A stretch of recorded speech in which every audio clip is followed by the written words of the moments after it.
Yo viví en Guatemala un tiempo, no sé cuántos guatemaltecos habrá aquí, pero casi un año. Y los guatemaltecos usan una expresión cuando dicen me acoquinaron, usan esa expresión, porque allá lo usaban mucho donde yo estaba. No sé si fue que se le inventaron los compañeros de clase mío o qué, pero el hermano acaba de acoquinarme, lo que sea que se signifique eso. Cuando oí a Michael, ahora pensé dos cosas: una, que él me quiere mucho, y dos, que él tiene mucha paciencia, porque para oír dos sermones. Pero damos gracias al Señor que usa su palabra y ha puesto un tesoro que es el Evangelio en vasos de barro, para que la excelencia del poder siempre sea de Dios y no nuestra. Permítame una vez más pedir al Señor su bendición al exponer su palabra en esta mañana. Padre, de nuevo nos acercamos a ti, Señor, y tú conoces el anhelo de nuestro corazón de exaltar tu nombre, de que Cristo pueda ser proclamado, y te rogamos, oh bendito Rey, que tú hagas eso ahora a través de un instrumento débil, para que sea evidente que fue tu gracia, para que sea evidente que es tu poder. Bendícenos ahora, Señor, cuánto necesitamos de ti. Que Jesús, nuestro bendito Salvador, pueda ser expuesto en esta mañana, no solo ahora, sino a través de todas las predicaciones que se harán hoy en este púlpito, porque te lo pedimos en su nombre y para su gloria. Amén. En un libro titulado Encontrando a Dios a través de la predicación expositiva, lamentablemente no está en español, pero el pastor Brian Payne comparte una historia personal que me resultó muy reveladora con respecto al tema de la predicación. Él dice que cuando llevaba año y medio sirviendo como pastor en la iglesia donde se encuentra actualmente, alrededor de 80 personas se fueron de la iglesia, alegando, entre otras cosas, que sus sermones eran demasiado largos, demasiado doctrinales y demasiado profundos. Solo como una aclaración, los sermones de este hermano duran entre 45 y 50 minutos.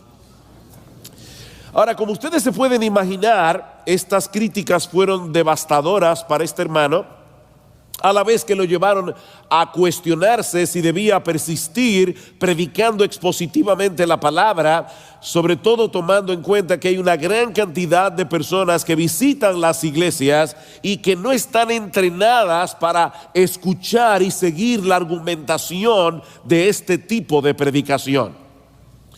Durante ese periodo de lucha, de desaliento, este pastor decidió compartir su inquietud con un miembro de su iglesia, al que vamos a llamar Esteban, que lo había invitado a comer. Y una de las cosas que Brian le decía a este hermano era que no importaba cuánto él orara, cuánto se esforzara en estudiar el texto bíblico, cuán bien preparara sus sermones, siempre seguía recibiendo críticas. Esteban lo escuchó atentamente y cuando el pastor terminó de hablar, le dijo muy sabiamente: mantente haciendo lo que estás haciendo. Tú estás exponiendo fielmente el texto bíblico. Y esa es una de las razones por las que nos unimos a tu iglesia, mi esposa y yo. Y entonces le compartió la experiencia que él y su esposa habían vivido al haber tenido que cambiar de iglesias varias veces. Resulta que estos hermanos habían sido miembros de una iglesia en Louisville, Kentucky, donde los mensajes duraban unos 20 minutos y mayormente se enfocaban en tratar de suplir lo que la gente percibía como sus necesidades primarias.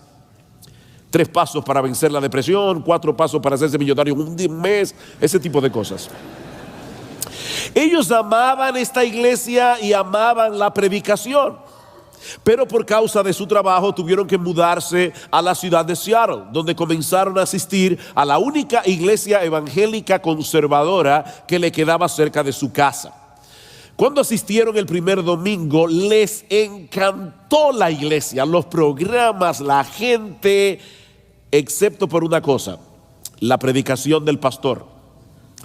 El sermón duró casi 60 minutos y fue tan profundo que muchas cosas que él dijo les pasó por encima de sus cabezas. Ellos pensaron que seguramente era algo anormal que había sucedido ese día, así que decidieron regresar el domingo siguiente, pero sucedió lo mismo otra vez: 60 minutos de predicación, y una predicación bien profunda. Así que Esteban decidió reunirse con el pastor para expresarle su inquietud, y le dijo francamente que ellos disfrutaban mucho de la iglesia excepto por sus sermones. Fue bien franco. El pastor les respondió con una especie de reto. Le pidió a Esteban que continuara asistiendo con su esposa por 6 meses y que volvieran a hablar otra vez después de ese tiempo. Su argumento fue que al exponerse a ese tipo de predicación durante 6 meses, era muy probable que la palabra produjera tal efecto en sus vidas que tanto él como su esposa iban a ser capaces de procesar y digerir sus sermones. Y Esteban le dice ahora a Brian Payne, y eso fue precisamente lo que sucedió. Después de un periodo de 6 meses, nuestro apetito por la palabra de Dios comenzó a crecer a pasos agigantados. Al final de ese tiempo, no solo estábamos procesando sus sermones, sino que estábamos hambrientos de más. Nos estábamos deleitando en los mensajes de este pastor. Pero la historia no termina allí. 5 años después de haber estado en Seattle, la empresa volvió a mover a Esteban hacia Louisville, Kentucky. Y obviamente, ¿a qué iglesia ustedes creen que ellos iban a ir? A la iglesia de la que eran miembros al principio.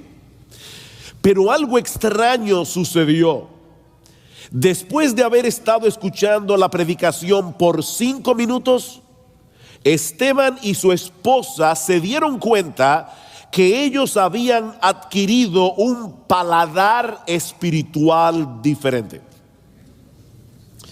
Ahora anhelaban escuchar otra cosa. Anhelaban escuchar algo más profundo. Ellos querían escuchar una exposición de la palabra de Dios. Esteban y su esposa habían sido transformados por la fiel exposición de la palabra. Su perspectiva de lo que era un servicio de adoración había cambiado de una preocupación egoísta por su bienestar privado a una adoración del Dios viviente. Ahora tenían un deseo genuino de conocer cada vez más acerca de Dios, acerca del carácter de Dios, acerca de la voluntad de Dios, acerca de las obras de Dios. Mis hermanos, ese es el resultado de exponerse domingo tras domingo a ese tipo de predicación en la que el texto bíblico es explicado y aplicado con fidelidad por un hombre llamado por Dios a predicar su palabra. Es a eso que llamamos predicación expositiva. Ese tipo de predicación en la que el predicador expone lo que el texto bíblico realmente dice.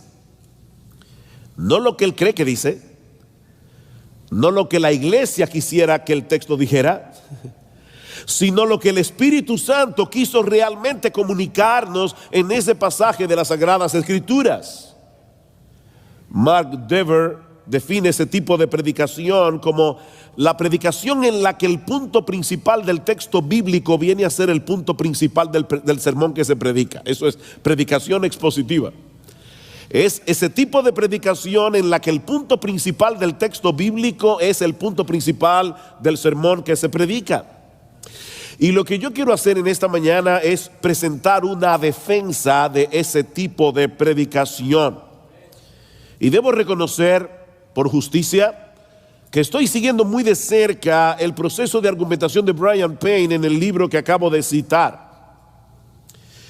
¿Por qué necesitamos con urgencia recuperar la predicación expositiva en nuestras iglesias? Bueno, en primer lugar, porque es a través de su palabra que Dios manifiesta su poder, su autoridad y su presencia especial en el mundo. Es a través de su palabra que Dios manifiesta su poder, su autoridad y su presencia especial en el mundo. El poder omnipotente de Dios se manifiesta a través de su palabra. Mis hermanos, Dios actúa hablando. Todo lo que Él hace, lo hace por medio de su palabra. Lean Génesis 1. En el principio, Dios dijo: sea la luz. ¿Y qué pasó?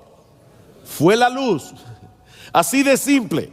Nuestro Dios es capaz de traer a la existencia cosas que no existían únicamente por su palabra. Por la palabra de Jehová fueron hechos los cielos, dice el salmista en el Salmo 33, versículo 6, y todo el ejército de ellos por el aliento de su boca. Y el autor de la carta a los Hebreos nos dice en Hebreos capítulo 11 versículo 3 que por la fe entendemos haber sido constituido el universo por la palabra de Dios, de modo que lo que se ve fue hecho de lo que no se veía. Él habló y una cantidad ilimitada de seres y de cosas vinieron a la existencia, desde estrellas gigantescas hasta pequeños virus como el que yo tengo en este momento, que no se ve, pero que afecta el cuerpo. La creación es una prueba contundente del inmenso poder que se desata cuando la palabra de Dios es hablada por Dios. Y debemos tomar en cuenta, mis hermanos, que el universo así de grandioso como es, no es más que una pequeña muestra de lo que Él es capaz de hacer cuando habla. Después de describir algunos aspectos de la majestuosidad incomprensible de la creación, Job nos dice en Job capítulo 26 versículo 14 que todas estas cosas son solo los bordes de sus caminos, y cuán leve es el susurro que hemos oído de él, pero el trueno de su poder, ¿quién lo puede comprender? Wow. ¿Escucharon eso, mis hermanos? La creación es el producto del susurro de Dios. ¿Ustedes se imaginan si él hubiera tronado? Pero nuestro Dios no solamente crea el mundo a través de su palabra, sino que también lo gobierna en su providencia a través de esa misma palabra. Y yo me temo, mis hermanos, que nosotros estamos tan acostumbrados a hablar en términos de procesos naturales que fácilmente podemos perder de vista a Dios gobernando su creación a través de su palabra. Dice el salmista en el Salmo 147, los versículos 15 al 18, que Dios envía a la tierra su palabra. ¿Y qué pasa? Cae la nieve como lana. Y luego envía de nuevo su palabra y el hielo se derrite y fluyen las aguas. ¿Cuándo fue la última vez que tuviste nieve caer? ¿Y cuándo fue la última vez que viendo nieve caer tú pensaste Dios dio la orden de que la nieve cayera? O tú pensaste, bueno, eso es un proceso natural de condensación y todo lo que uno explica. Me encanta como lo dice David en el Salmo 29, voz de Jehová sobre las aguas, truena el Dios de gloria. Jehová sobre las muchas aguas, voz de Jehová con potencia, voz de Jehová con gloria, voz de Jehová que quebranta los cedros, voz de Jehová que derrama llamas de fuego, voz de Jehová que hace temblar el desierto, voz de Jehová que desgaja las encinas y desnuda los bosques, en su templo todo proclama su gloria. La voz de Dios pone en movimiento la rueda de su omnipotencia.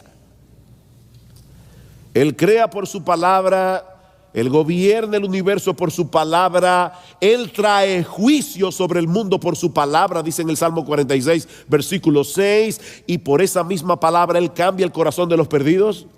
Él crea la iglesia, Él nutre y edifica a los creyentes. Por eso Pablo en Hechos capítulo 20 versículo 32, en el discurso que dio a los ancianos de Éfeso, les dice: y ahora os encomiendo a la palabra de gracia, la cual tiene poder para sobreedificaros y daros herencia entre los santificados. Es la palabra de Dios la que produce la regeneración, es la palabra de Dios la que crea la iglesia, es la palabra de Dios la que edifica a los creyentes. Pastores, predicadores que están aquí, no es tu opinión y la mía la que va a hacer eso, es la palabra de Dios. Pero Dios no solo manifiesta su poder por medio de su palabra, sino también su autoridad. Su autoridad, la palabra de Dios viene con la autoridad de Dios. Hace unos meses largos atrás, invitamos a un joven predicador, buen predicador, a predicar la palabra en nuestra iglesia. Pero él estaba un poco nervioso. Era de las pocas veces que había salido de su iglesia local a predicar en una iglesia diferente en otro país. Y yo me di cuenta que estaba preocupado, así que antes de salir de casa le puse la mano en el hombro y le dije: óyeme bien, tú vas a predicar la palabra de Dios, así que súbete al púlpito de nuestra iglesia como un embajador del Rey del universo. No tienes nada que temer. Tú vas a hablar en su nombre, no en el tuyo. Él me miró y me dijo: si antes estaba nervioso, ahora estoy más nervioso. Pero lo cierto es, mis hermanos, que lo peor que puede hacer un predicador es subirse en un púlpito a pedir excusas. Nosotros predicamos con autoridad, no porque tenemos autoridad, porque la Biblia que predicamos tiene autoridad. Nos sometemos al Señor sometiéndonos a su palabra, y de la misma manera el que se rebela contra la palabra se rebela contra Dios, no contra el predicador, contra Dios. Eso fue lo que sucedió en el huerto del Edén. Dios creó al hombre, lo colocó en el huerto del Edén y le dio una orden, le dio un mandato: de todos los árboles del huerto podrás comer, mas del árbol que está en medio del huerto, el árbol de la ciencia del bien y del mal, no comerás, porque el día que de él comieres, ciertamente morirás. Génesis capítulo 2, versículo 17. La vida y la muerte de Adán y Eva dependían de su obediencia a la palabra de Dios. Y como todos sabemos, Adán y Eva pecaron y de ese modo quebrantaron la relación que disfrutaban con el Señor en el huerto del Edén. Y a partir de ese momento, su única esperanza era que Dios cumpliera la promesa de su palabra en Génesis capítulo 3, versículo 15. Que Él enviaría un Salvador nacido de mujer, que luego resultó que ese Salvador no sería otro que su palabra encarnada. ¿Han pensado en eso, hermanos? Dios, para salvarnos, envió a su palabra. Su palabra es Jesús. Es de eso que se trata toda la Biblia, de que Dios al final de la historia iba a enviar su palabra encarnada. En el principio era el verbo era con Dios y el verbo era Dios, y este verbo fue hecho carne, Juan 1:14, y vimos su gloria como del unigénito del Padre, lleno de gracia y de verdad. Dios envió su palabra con la que Él creó el mundo, con la que Él sostiene el universo. Dios envió a su palabra a salvarnos. A través de todo el Antiguo Testamento, Dios habló con autoridad a través de los profetas, pero el Señor Jesucristo es su declaración final. Él es la revelación final de Dios. Hebreos capítulo 1, versículo 1: Dios, habiendo hablado muchas veces y de muchas maneras a los padres por los profetas, en estos postreros días nos ha hablado por el Hijo, a quien constituyó heredero del universo y por quien Él sostiene todas las cosas, el Hijo.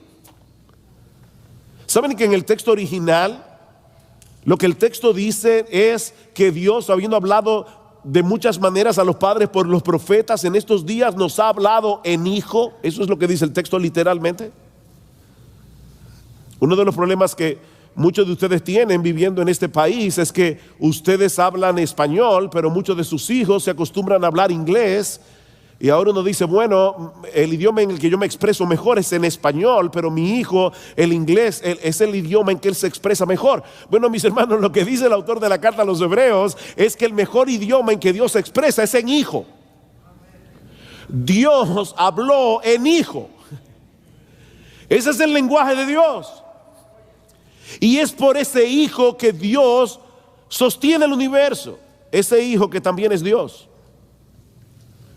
Es por eso que en el Nuevo Testamento el criterio por el que se evalúa la genuinidad de nuestro discipulado es creer y obedecer las palabras de Jesús. Dijo entonces Jesús a los judíos que habían creído en él, Juan capítulo 8 versículo 31, si vosotros permaneciereis en mi palabra, seréis verdaderamente mis discípulos. Y luego más adelante dice, al que oye mi palabra y no las guarda, yo no lo juzgo, porque no he venido a juzgar al mundo, sino a salvar al mundo. El que me rechaza y no recibe mis palabras, tiene quien le juzgue. La palabra que he hablado, ella lo juzgará en el día postrero, porque yo no he hablado por mi propia cuenta. El Padre que me envió, Él me dio mandamiento de lo que he de decir y de lo que he de hablar. ¿Escuchaste eso, predicador? Cuando Dios el Hijo vino, Él se limitó a decir lo que el Padre le dijo que dijera. ¿Cómo nos atrevemos nosotros a decir otra cosa? Dice Jesús, el Padre que me envió, Él me dio mandamiento de lo que he de decir y de lo que he de hablar. Y sé que su mandamiento es vida eterna. Así pues, lo que yo hablo, lo hablo como el Padre me lo ha dicho. Escuchar la palabra del Hijo es escuchar la palabra del Padre. Pero ahora escuchen, escuchar la palabra de los apóstoles en el Nuevo Testamento es escuchar la palabra del Hijo. Vayan conmigo a Juan capítulo 14. Juan capítulo 14. Y este es un texto muy conocido, pero lamentablemente a veces desconectamos lo que dice el versículo 23 con lo que luego dice en el versículo 26. Dice el Señor, respondió Jesús, Juan 14, 23, y le dijo, el que me ama, mi palabra guardará, y mi Padre le amará, y vendremos a él y haremos morada con él. El que no me ama, no guarda mis palabras. No importa cuánto cante en la iglesia, cuánto cierre los ojos, cuántos calambres él experimente en el servicio de adoración. No, el que no guarda la palabra de Jesús, no ama a Jesús. Y la palabra que habéis oído no es mía, vuelvo, insiste, sino del Padre que me envió. Os he dicho estas cosas estando con vosotros. Oh, es que Jesús ya se va. Y entonces ahora, ¿cómo iremos su palabra? ¿Será que Él va a hablarnos directamente desde el cielo? ¿Tenemos que oír la voz de Jesús desde el cielo? Versículo 26. Mas el Consolador, el Espíritu Santo, a quien el Padre enviará en mi nombre, Él os enseñará todas las cosas y os recordará todo lo que yo os he dicho. ¿Para qué? Para que escribieran las palabras de Jesús en el Nuevo Testamento. El Nuevo Testamento es la revelación de Jesús. Me encanta como dice John Piper, ¿tú quieres oír audiblemente la voz de Dios? Lee la Biblia en voz alta. Porque aquí está. Todo lo que Él quiere decir está aquí. Más adelante, Juan capítulo 16, versículo 13 dice, pero cuando venga el Espíritu de verdad, Él os guiará toda la verdad, porque no hablará por su propia cuenta, sino que hablará todo lo que oyere y os hará saber las cosas que habrán de venir. La voz de Jesús la tenemos aquí en la Biblia. Hoy día hay personas que claman ser apóstoles. Mis hermanos, déjenme decirles algo. La iglesia de Jesús, la verdadera iglesia, es apostólica. Pero es apostólica no porque tenga apóstoles. Es apostólica porque está fundamentada, como dice Pablo en Efesios capítulo 2, versículo 20, sobre el fundamento de los apóstoles y profetas revelado aquí en este libro. Lo que pasa es que hay personas que les fascinan los títulos. Parece que ser pastor no es suficiente. Ahora son apóstoles. Mañana van a ser, bueno, ya hay patriarcas también. Yo no sé cómo las esposas lo aguantan, pero hay patriarcas. Mañana serán arcángeles. Pero la verdadera iglesia apostólica es la que está fundamentada en el Nuevo Testamento. Ahora, Dios no solamente manifiesta su poder y su autoridad a través de su palabra, sino también su presencia personal en el mundo. Mis hermanos, donde está la palabra de Dios, Dios está allí. Es a través de su palabra. Es por eso que en la Biblia se equipara la presencia de Dios con la presencia de su palabra. Por ejemplo, en Deuteronomio capítulo 4, versículo 7, para que lo anoten y lo busquen luego, dice que Dios es un Dios cercano a Israel. Dios está cerca de Israel, dice en el Antiguo Testamento. Sin embargo, en el mismo libro de Deuteronomio, en el capítulo 30, los versículos 11 al 14, y casi en los mismos términos, Moisés afirma que la palabra de Dios está cerca de Israel. Dios está cerca de Israel porque la palabra de Dios está cerca de Israel. Ahora, ¿saben qué es lo más glorioso, lo más fantástico de esto? Que más adelante el apóstol Pablo en Romanos capítulo 10, versículos 6 al 8, cita ese pasaje de Deuteronomio capítulo 30 para decir que Jesús está cerca de la iglesia. Wow. Dios está cerca, la palabra está cerca, Jesús está cerca. Mis hermanos, Dios está presente donde está su palabra.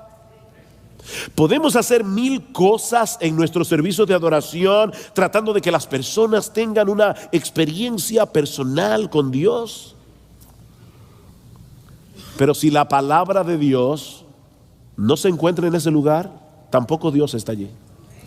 Tampoco Dios está. Hay un texto muy conocido, Hebreos capítulo 4, versículo 12. La palabra de Dios es viva y eficaz y más cortante que toda espada de dos filos, que penetra hasta los tuétanos y dice discierne los pensamientos y las intenciones del corazón.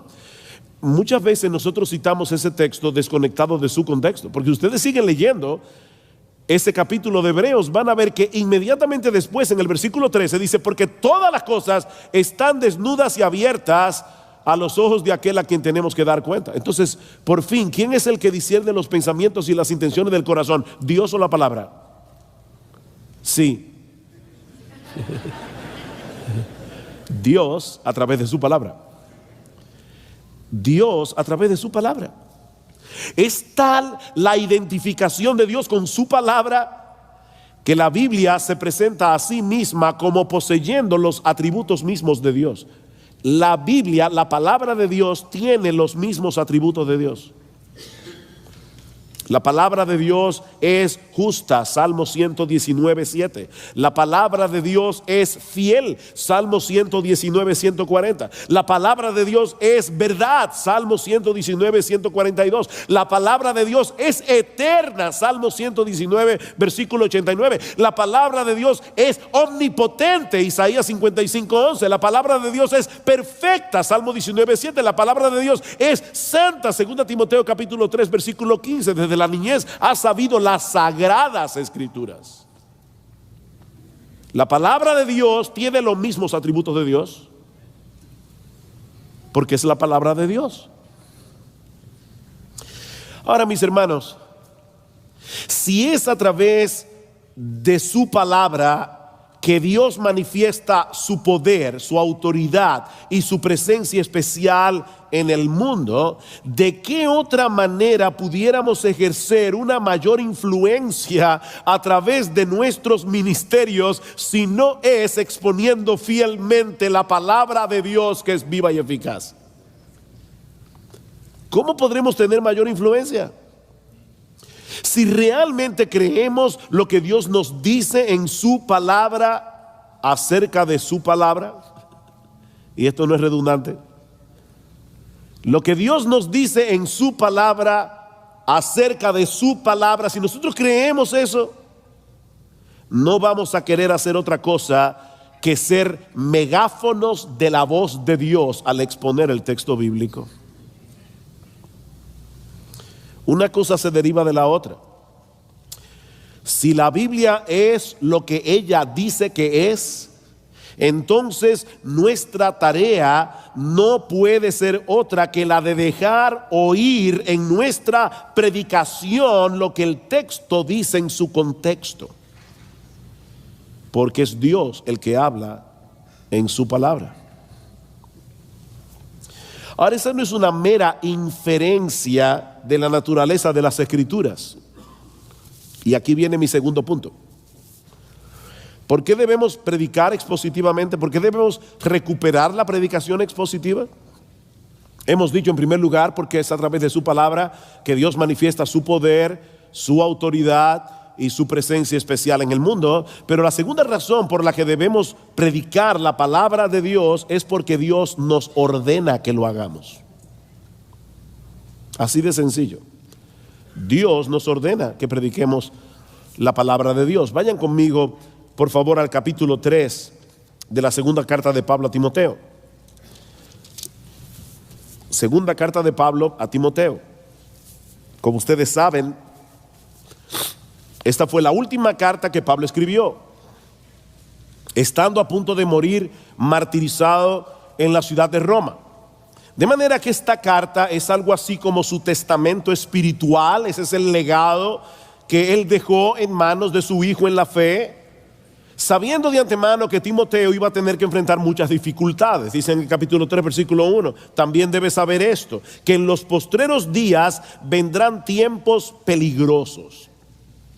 Y solo como una aclaración, en el Nuevo Testamento se usa la frase los postreros días o los postreros tiempos, no para referirse primariamente a los días que anteceden la venida del Señor, sino más bien a esta última etapa en la historia de la redención que empezó en el día de Pentecostés. Y yo no tengo tiempo para detenerme a demostrar esto, pero yo les pido que luego busquen en sus Biblias Hechos capítulo 2, versículos 16 al 17, donde Pedro el día de Pentecostés dice, esto es lo dicho por el profeta Joel en los postreros días, pam, pam, pam. Y luego primera de Juan capítulo 2, versículo 18, donde Juan dice explícitamente, hijitos, este es el último tiempo. Esta es la última etapa en la historia de la redención. De manera que Timoteo y nosotros nos encontramos dentro de esa misma etapa de la historia redentora que Pablo describe como tiempos peligrosos. Vendrán tiempos peligrosos. ¿Y cuál es la naturaleza del peligro que tanto Timoteo como nosotros vamos a enfrentar en nuestros ministerios? Versículo 2.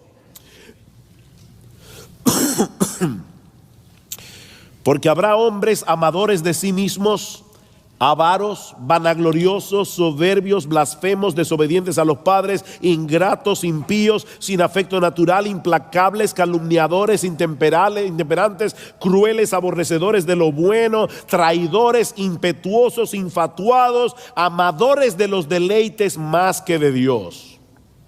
¿Qué lista? Ahora, alguien pudiera pensar que esos rasgos de carácter que Pablo acaba de mencionar aquí han estado presentes entre los impíos desde que el mundo es mundo. ¿No es así?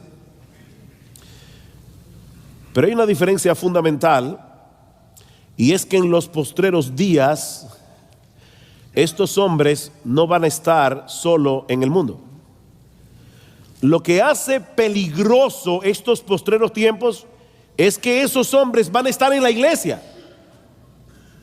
Oh, ahí está la diferencia, versículo 5, que tendrán apariencia de piedad, pero negarán la eficacia de ella. A estos evita, versículo 8, y de la manera que Janes y Jambres resistieron a Moisés, así también estos resisten a la verdad, hombres corruptos de entendimiento, réprobos en cuanto a la fe.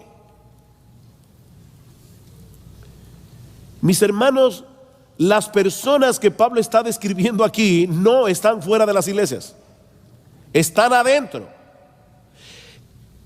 y fascinando a mucha gente con sus enseñanzas. Y eso es lo que Pablo va a decir más adelante. Lo veremos ahora cuando Pablo dice: Timoteo, predica la palabra, porque vendrá tiempo cuando no sufrirán la sana doctrina, sino que teniendo comezón de oír, amontonarán maestros conforme a sus propias concupiscencias. El problema, el peligro de los últimos tiempos es que estos hombres van a estar en la iglesia fascinando a las personas. Es un cuadro aterrador. ¿Cómo se supone que los ministros del evangelio vamos a poder hacer la obra del Señor cuando este tipo de persona está tratando de infiltrarse en las iglesias vestidos de ovejas, disfrazados de ovejas? Algo interesante en esta lista de adjetivos, si tú la puedes leer en el idioma original, y para eso está Logos. Los que no pueden ir al seminario, un anuncio gratuito. ¿Dónde está José? José está por aquí, José Martínez.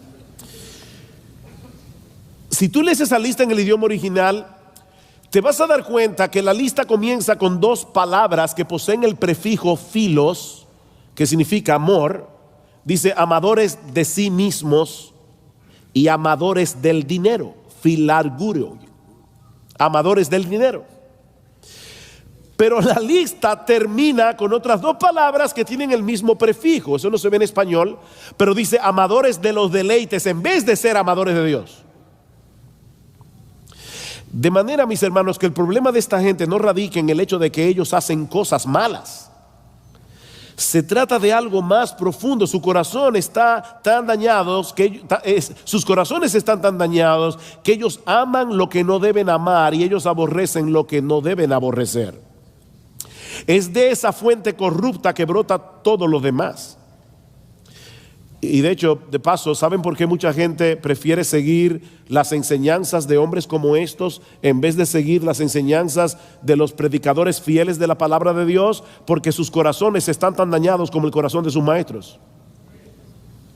Es por eso que las iglesias de la prosperidad están llenas de gente. Están llenas de personas amadores de sí mismas y están llenas de personas amadoras del dinero. Los que predican se aman a sí mismos y aman el dinero, y los que lo escuchan se aman a sí mismos y aman el dinero. Por eso están llenas de personas. Ahora bien, ¿hay algo que nosotros como pastores podamos hacer o decir que sea capaz de cambiar radicalmente el curso de los afectos de esas personas? ¿Existe algún programa, existe algún tratamiento psicológico que sea capaz de cambiar el corazón de estas personas para que en vez de ser amadores de sí mismos, amen a Dios y a los demás? Para que en vez de ser amadores del dinero, amen la verdad. ¿Qué podemos hacer nosotros? Nada. Nada. No tenemos capacidad para hacer eso. No podemos cambiar el curso de los afectos de esas personas. Esas personas no pueden cambiar porque no quieren cambiar. Y nosotros no podemos hacer absolutamente nada en nuestra propia capacidad para cambiar el curso de sus afectos. Esa es una de las razones por la que el ministerio nunca ha sido fácil y nunca lo será. Versículo 10. Pero tú has seguido mi doctrina, conducta, propósito, fe, longanimidad, amor, paciencia, persecuciones, padecimientos como los que me sobrevinieron en Antioquía, en Iconio, en Listra, persecuciones que he sufrido y de todas me ha librado el Señor. Y también todos los que quieren vivir piadosamente en Cristo Jesús padecerán persecución. Mas los malos hombres y los engañadores irán de mal en peor, engañando y siendo engañados. Engañando y siendo engañados. Esa no parece ser una nota muy alentadora para un joven pastor como Timoteo, que para colmo de males podemos inferir de las cartas de Pablo que Timoteo tenía una tendencia a retraerse. Y Pablo tiene que decirle: Timoteo, Dios no nos ha dado espíritu de cobardía, sino de poder, de amor y de dominio propio. Mis hermanos, ¿qué consejo podemos darle a Timoteo ante la realidad de los problemas y dificultades que él va a tener que enfrentar en un mundo tan dañado como ese? ¿Qué consejo podemos darle a un joven pastor aquí? Ahí es donde entran en juego los expertos en mercadotecnia eclesiológica. diciéndonos que ante esa realidad nosotros debemos ser innovadores. Debemos hacer el esfuerzo de que nuestras iglesias no se vean muy diferentes al mundo que la rodea, para que las personas, los incrédulos, se sientan lo más cómodo posible dentro de ella. Timoteo, si quieres ser relevante a la cultura a tu alrededor, vas a tener que adaptarte a los tiempos. Los hombres del siglo XXI son muy diferentes a los siglos que nos han precedido. Así que, Timoteo, tenemos que ser creativos si queremos alcanzarlos con el evangelio. Eso fue lo que Pablo le dijo a Timoteo, ¿verdad? No, ni en español, ni en griego, ni en inglés. No.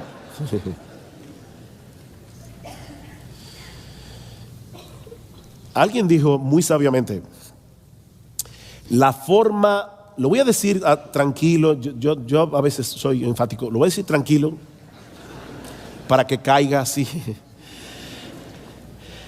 La forma más eficaz de alcanzar al mundo con el evangelio no es proveyendo a las personas las mismas cosas que ellos ya tienen en el mundo, sino más bien ofreciéndoles una alternativa que solo Dios puede dar: su palabra.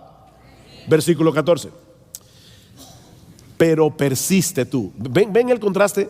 Timoteo, aquí están los falsos maestros, amadores de los deleites más que de Dios, amadores de sí mismos, amadores del dinero, y mucha gente que tienen ese mismo amor, van a seguir por montones a esa gente. Pero tú persiste en lo que has aprendido y te persuadiste. Sí, Timoteo, yo sé que la iglesia de la esquina está repleta de personas y la tuya parece que no crece, yo lo sé, pero persiste tú en lo que has aprendido y te persuadiste, sabiendo de quién has aprendido. Loida y Eunice, la madre y la abuela de Timoteo, eran mujeres piadosas que habían seguido la tradición de Israel de enseñar a la próxima generación la palabra de Dios. Me encantó en una entrevista que le hicieron a John Piper, que le preguntaron: ¿por qué tú crees que la Biblia es la palabra de Dios? Y él dijo: la primera razón es porque mi mamá me lo dijo. Mi mamá me lo enseñó así, y ella no me va a hacer mal. Timoteo le dice: recuerda de dónde tú has aprendido, también de mí, dice Pablo, y de tu mamá y de tu abuela, sabiendo de quién has aprendido.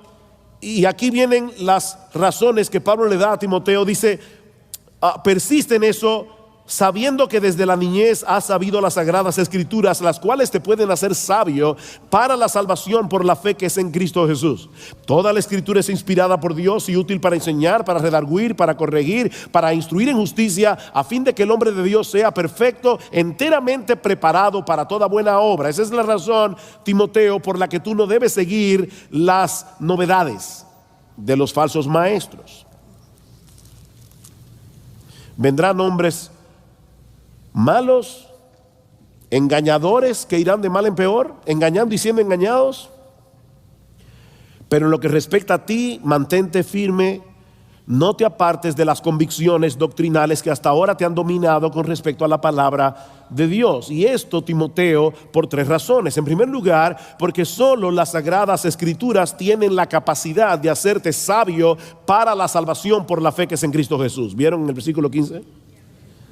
Ningún otro libro del mundo puede hacer eso. La ley de Jehová es perfecta, que convierte el alma. Esas palabras del salmista siguen siendo tan vigentes hoy como cuando fueron escritas hace miles de años atrás. La ley de Jehová sigue siendo perfecta. La ley de Jehová convierte el alma, porque la ley de Jehová nos lleva a la fe que es en Cristo Jesús. En segundo lugar, Timoteo debe mantenerte firme por el origen de la palabra. Toda la escritura es inspirada por Dios. Es la palabra de Dios que viene con el poder y la autoridad de Dios, como vimos ya. Y en tercer lugar, porque la escritura es suficiente para llevar a cabo el propósito para el cual Dios la inspiró: para enseñar, redarguir, corregir, instruir en justicia, para equipar al hombre de Dios para que pueda hacer la obra. Lo que Pablo está diciendo aquí es muy similar a lo que dice el profeta Isaías 55, porque como desciende de los cielos la lluvia y la nieve y no vuelve allá, sino que riega la tierra y la hace germinar y producir y da semilla al que siembra y pan al que come, así será mi palabra que sale de mi boca. No volverá a mí vacía, sino que hará lo que yo quiero y será prosperada en aquello para lo que le envié. Qué glorioso. Predica la palabra porque Dios va a hacer con su palabra lo que Él quiera. No con la mía ni con la tuya, sino con la de Él, con su palabra. A la luz de esa realidad, ¿qué debemos hacer nosotros, los pastores y predicadores? Capítulo 4.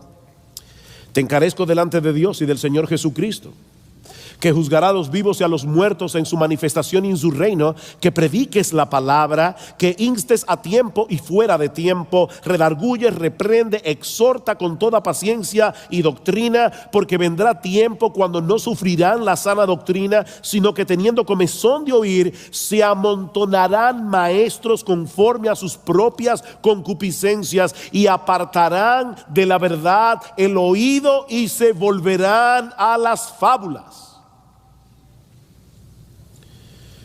¿Qué debe hacer Timoteo? Predica la palabra. Predica la palabra. Y de paso esa frase está en modo imperativo, lo que significa que no es una opción entre otras opciones, no es una sugerencia, es una orden.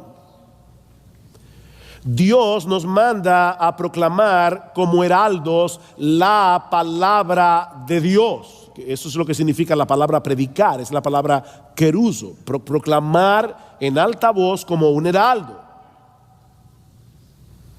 En los tiempos antiguos, los heraldos iban por las calles anunciando en alta voz la victoria de un rey, las nuevas políticas de un nuevo gobierno o la llegada del emperador. Bueno, eso es exactamente lo que nosotros debemos hacer como predicadores cristianos. Debemos predicar fielmente la palabra para dar a conocer la victoria del Rey Jesús. Es lo primero. Él venció en la cruz, como vimos ayer.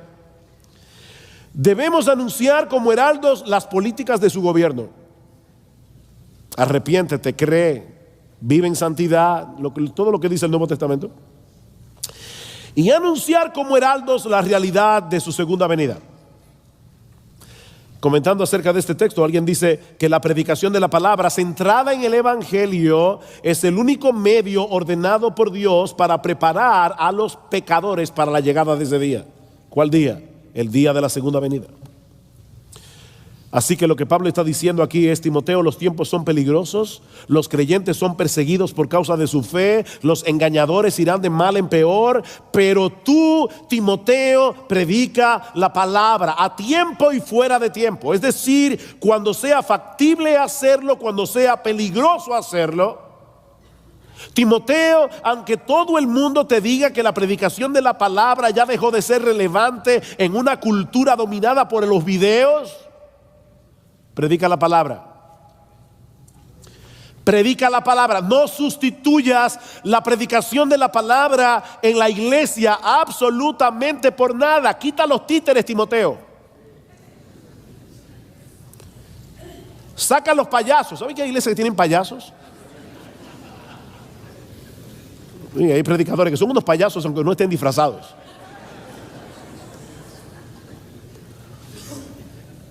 Una vez oí a un siervo de Dios diciendo: no se puede ser profeta y payaso al mismo tiempo.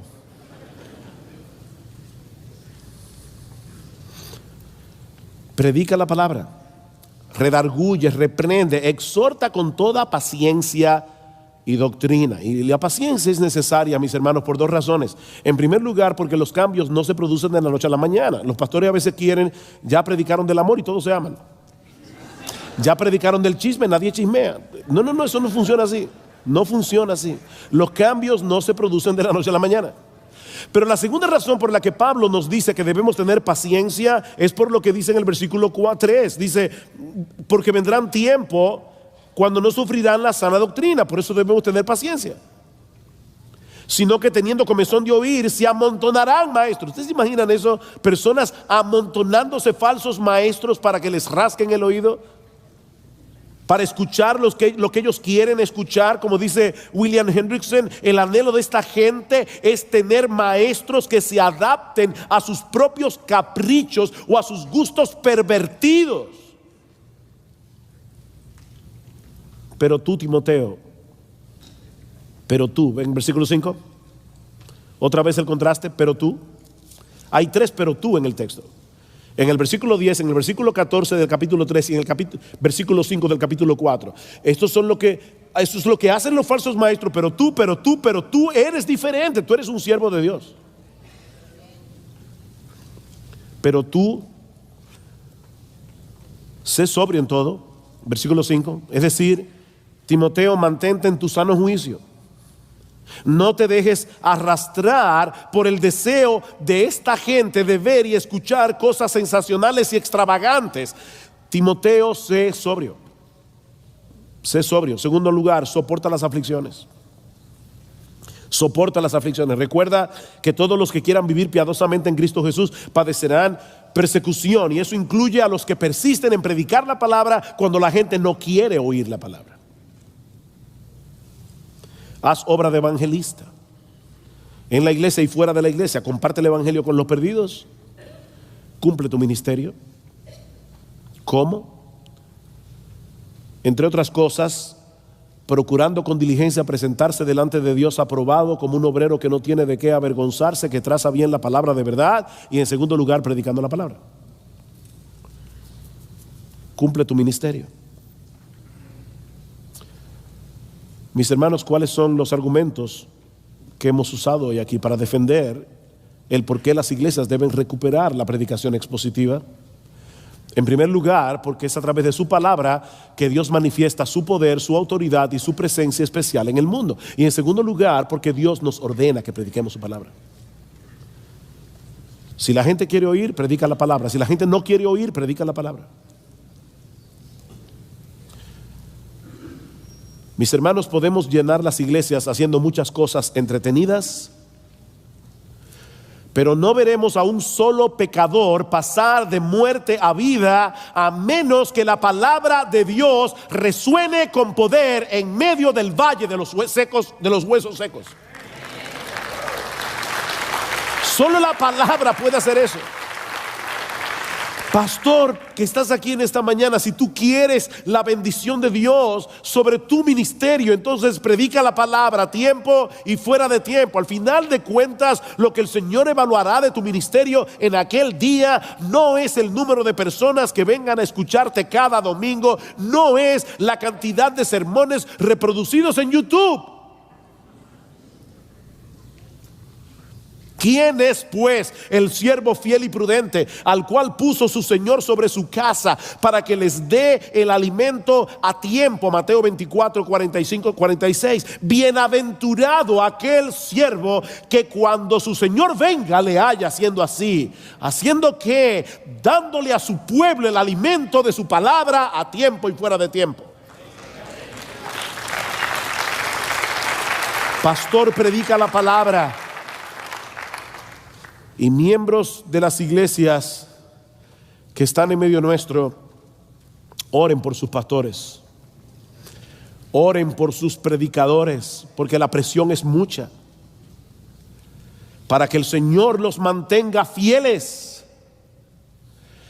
para que cuando se vayan algunos miembros, como le pasó a Brian Payne, y se vayan a otra iglesia que parece ser más popular y más entretenida, ora por tus pastores para que se mantengan en el púlpito a pesar de todo, predicando la palabra. Hazle saber a tu pastor con amor y con respeto que tú no vienes a la iglesia a que te entretengan con unos cuantos chistes y unas cuantas historias melodramáticas. Tú vienes a ser alimentado de Cristo. Y la única manera en que nosotros podemos ser alimentados de Cristo mismo es escuchando su voz a través de la exposición fiel de su palabra. El Espíritu y la esposa dicen ven, y el que oye diga ven. El Espíritu Santo viene junto a la esposa del Cordero y juntas llaman a los pecadores al arrepentimiento. El que a vosotros oye, a mí me oye, dice Jesús. Si están predicando la palabra. Mis ovejas oyen mi voz y yo las conozco y me siguen. Mis ovejas oyen mi voz. ¿Y cómo nosotros podemos escuchar hoy la voz de nuestro buen pastor? La voz de Jesús. Romanos capítulo 10 versículo 14. ¿Cómo oirán si no hay quien les predique? ¿Cómo oirán?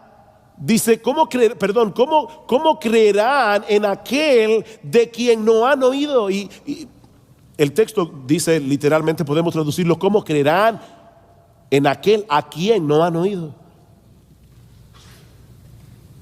No podemos creer en Cristo a menos que oigamos a Cristo. Es lo que dice Juan capítulo 10. Pero ¿cómo oímos a Cristo? Versículo 17. La fe viene por el oír, y el oír por la palabra de Dios. ¿Se dieron cuenta? La fe no viene por el oír la palabra de Dios. No, la fe viene por el oír la voz de Jesús. Y el oír la voz de Jesús viene por medio de la exposición de la palabra. Ese es el argumento de Pablo en Romanos 10. Jesús está cerca porque la palabra está cerca. Quiere el Señor levantar más predicadores en América Latina que tengan esa convicción,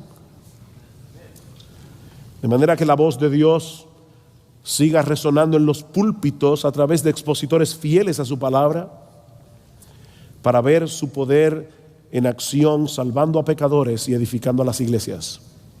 Quiere el Señor concedernos cada vez más y más y más ese tipo de pastores, ese tipo de predicadores. Vamos a orar. Padre, te damos gracias, oh Señor, por habernos dado una vez más tu palabra en esta mañana. Qué glorioso, Señor, qué tesoro tenemos al tener tu palabra. Ayúdanos a ser hombres fieles, proclamando tu palabra. Ayuda a los miembros de las iglesias a ser oidores fieles, no deseando escuchar ninguna otra cosa que no sea tu palabra. Que Cristo sea exaltado en las iglesias que predican tu palabra.